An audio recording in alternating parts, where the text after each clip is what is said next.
तो चलिए फिर हम लोग जो है एक नए कॉन्सेप्ट पे, नए फार्मूले पे काम करेंगे, ठीक है, और समझेंगे कि ये फार्मूला कैसे मिला और इसका फार्मूला होता क्या है। तो लेट मी स्टार्ट।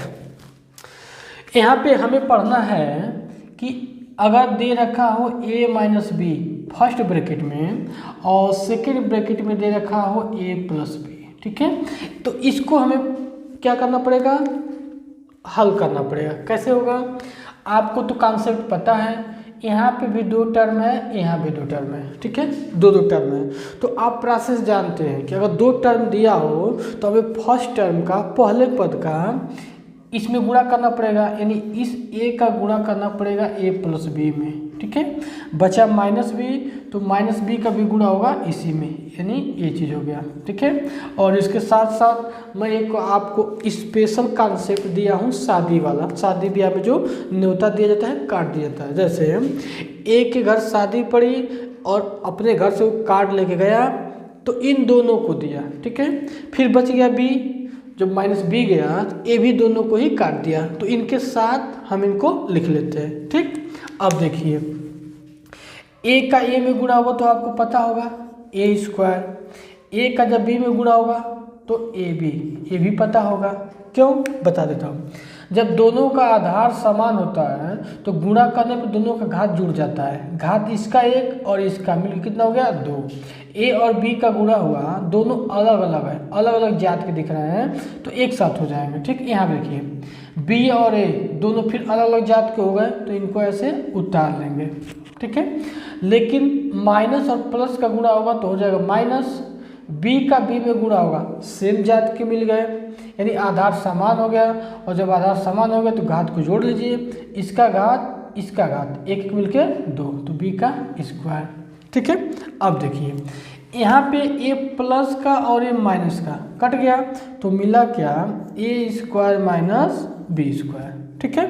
तो यहाँ से हमको एक बात पता चली कि जब कभी भी आपको दिया रहे कि ए स्क्वायर माइनस बी स्क्वायर, तो इसका फार्मूला क्या मिलेगा, ए माइनस बी और सेकेंड ब्रैकेट में मिलेगा ए प्लस बी, ठीक है। और काफ़ी इम्पॉर्टेंट फार्मूला है, इसको आप याद रखिएगा, ठीक है। मैं एक बार फिर इसको एक्सप्लेन करता हूँ। देखिए ए माइनस बी और ए प्लस बी, ठीक, दिया हुआ है। तो सबसे पहले जो ए दिया हुआ है, इस ए का हम गुणा करेंगे इस पूरे में, ठीक है, इन दोनों में, तो इनके साथ इनको लिख दिए। बचा माइनस बी, तो माइनस बी का भी गुणा होगा इन दोनों में, तो इनके साथ हम लिख दिए।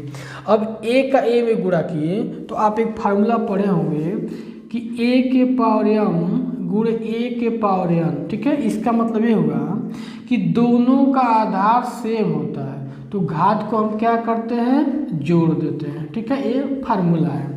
तो यहाँ पे दोनों का आधार सेम है और इनका भी घात एक है, इनका भी घात एक है, तो ए के पावर 2 हो गया, क्योंकि एक जैसे थे।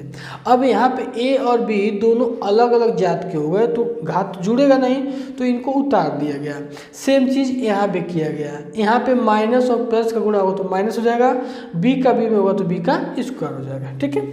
यहाँ पे प्लस माइनस कट जाएंगे तो बचेगा ए स्क्वायर माइनस बी स्क्वायर। इसका मतलब ये होगा कि जब कभी भी आपसे पूछा जाए कि ए स्क्वायर माइनस बी स्क्वायर का फार्मूला बताइए, तो आप कहेंगे कि ए स्क्वायर माइनस बी स्क्वायर का फार्मूला होता है फर्स्ट ब्रैकेट में ए प्लस बी, सेकेंड ब्रैकेट में ए माइनस बी, या फर्स्ट ब्रैकेट में ए माइनस बी, सेकेंड वाले में ए प्लस बी। इसमें कोई दुविधा वाली बात नहीं है, इसको इधर उधर कर सकते हैं।